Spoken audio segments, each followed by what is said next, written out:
Okay, so 4,800 kilometers later, time to remove the studs.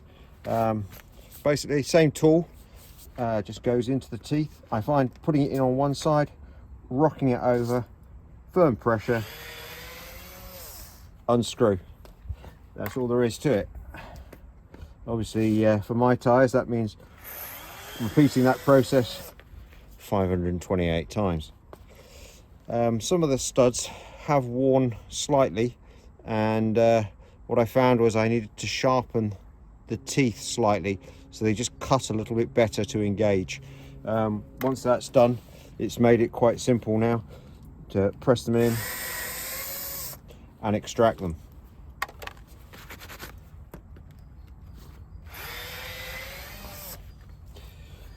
You can see on the tyre, once the studs come out, there's nothing really left on the outside. I don't think there's anything too significant about those marks. I certainly wouldn't be worried about them from a wear and tear perspective. They're tough tyres. I've been very impressed with the extra grip the studs have given me on the sheet ice. They've been fantastic. They really have made a big improvement over just a standard tyre. Unfortunately, we're going to Estonia next, and they don't allow studs in the tyres, which is why I'm taking them out, even though it's still winter conditions here.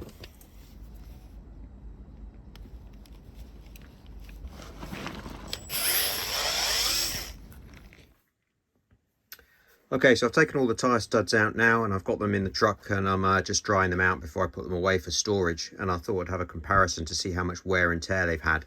So I've done 4,843 kilometers on the studs. I'd estimate about 1,000 kilometers on cleared roads, and the other 3,800 was on a mixture of snow and ice. This pile is from the front axle, which was at about 2,200 kilos.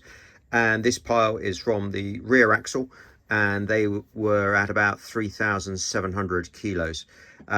This is a new tyre stud, unused, and you can see obviously no wear on it. This is from the tyres on the front, and you can see it's got some wear on it. And this one is from the rear, again with some wear on it.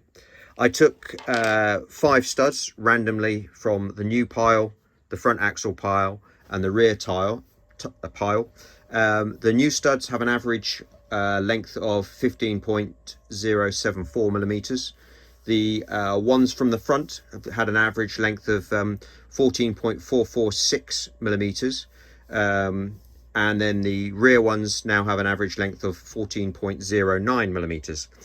Doing the maths on the distance I've driven, it basically shows that the front ones have worn down at a rate of about 0.13 millimeters per 1,000 kilometers driven, and the rear ones 0.2 millimeters per 1,000 kilometers driven. So given that the carbide stud sticking out the top is 1.5 millimeters in length, basically from that shoulder, that length there is 1.5 millimeters. I can deduce from that, for that carbide to be worn down completely on the front axle at 2,200 kilos would take about 11,500 kilometers, and on the rear axle at 3,700 kilos it would wear away in about 7,500 kilometers total distance driven. So that gives you an idea of the wear rates. One of the modifications I made to the insertion extraction tool is on the tip here. I've actually, let's try and get that into focus, I've actually filed these down so it's a bit more of a point. I found that some of these studs, where they'd been hitting rocks or anything else, that these corners where the tool engages had rounded over slightly, and so when this tool was new, it had a square teeth on the end here, and it was quite problematic to get into the tool to extract them, because of the basically this groove was slightly narrower than previously. Having filed a slight sharp edge onto these teeth, it was then able to push in much easier into the tool. As you can see, the engagement length is such that I've still got a straight shoulder on the remainder of the tool, so I still get full engagement for power, for extracting and for inserting new ones. but having the sharper point on the end just meant it was easier to install it into the tyre, into the stud while it was in the tyre, to extract them. Overall impressions with the tyre studs, brilliant. Would I fit them again? Definitely. On the ice, excellent. Really did feel much more positive, a lot less sliding around, well, no sliding around basically. Very good and worthwhile. So I hope you found the video useful, and that's my my write-up on the tyre studs.